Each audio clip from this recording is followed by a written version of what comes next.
Hey guys, Javen with Virtus here again. Just wanted to quickly jump on today and talk about something that I've been questioned about a little bit, and people have questions about and kind of want to know some of the details and a little more in depth. And what I want to talk about are crypto wallets.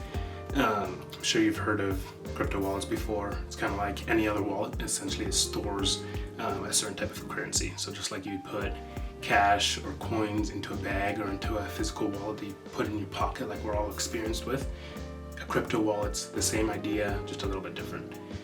And so I wanted to go over today kind of the different types of wallets and some of the pros and cons to either or. And so the two main kinds of crypto wallets are hot wallets and cold wallets. A hot wallet is essentially a crypto wallet that's connected to the internet, right? There's no physical wallet. You don't have something in your hand. A hot wallet is something that's on your laptop or on your phone, and you can buy crypto from an exchange and send it over to your hot wallet. I have just kind of pulled up here some of the main things of a hot wallet. Connects to the internet, is easy and convenient to use, is great for daily trading and small amounts. There's different types of hot wallets and different brands. Obviously you have MetaMask. I really like MetaMask. That's the first one I got. Coinbase also has one. They have their Coinbase wallet. There's like PancakeSwap and GhostSwap, and there's a bunch of different ones that obviously if you're going to use one of them, look into it and make sure it's reputable and not going to scam you or take your money or anything like that.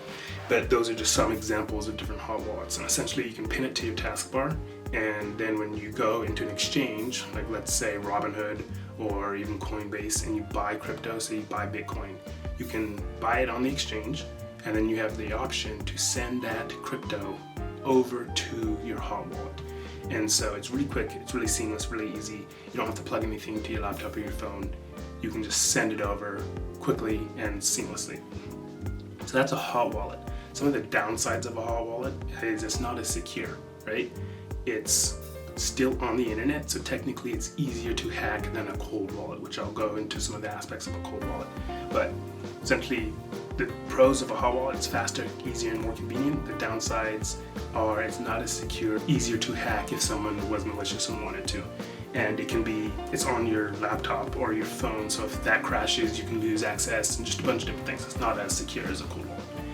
On the other hand, a cold wallet is not connected to the internet at all. It's what's called air-gapped, so it doesn't have any connection to the internet. You can cut off all connection, and it's a separate device that doesn't have any connection to the internet in any way at all. And so a cold wallet is a physical device, and it can look many different ways. It can look many different sizes, many different shapes. The one I have is called the SecuX, S-E-C-U, and then the big capital X, and this is what it looks like. See, it's this big device, about the size of my palm, and this one's pretty, I don't know if advanced is the right word, but it's a pretty advanced one. I'll use that word. And so essentially I can go in, I can sign into this little thing here, I can go and put in my password, and there's a bunch of different things.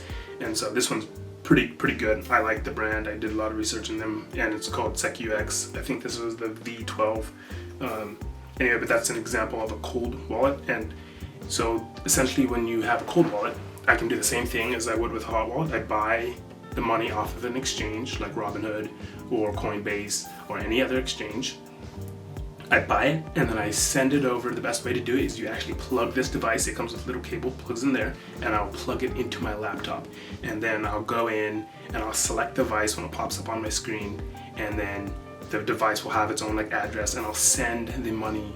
When I set up the device, I'll be given an address and a seed phrase, and every time you get your address and your seed phrase when you set up a wallet, you want to be very careful that you write those down and keep them in a safe, secure location, because that is, essentially if you lose those, you can lose access to all of your crypto. So you want to make sure those are safe. So what I was saying is you plug it in, you'll get it connected, and then I'll get the address from this device, and I'll put it in the same way as I would with hot wallet. I put it into the exchange, and I'll send the money over, or not the money, the crypto money. But I'll send it over, and it'll land here, and then it's secure on here. I can unplug everything, I can disconnect it, and all the crypto that I have on here is secure. And they also have it in different ways, whereas if this was tried to be hacked, like if someone didn't have the password and the seed phrase, and the seed phrase and the private keys. If someone tried to hack this, it actually has ways where the chip itself will like self-destruct, destroy itself, which sucks for you. But at the very least, they don't get your crypto. So that's one of the ways that they help also protect it. And because how crypto is stored, you're not actually storing the crypto, you're storing the keys that allow you to access your crypto. And so whenever you create a wallet, essentially on the blockchain, it produces a key for you and a seed phrase. And it essentially says, hey, this money here belongs to this person, or this wallet belongs to this specific person. Excuse me.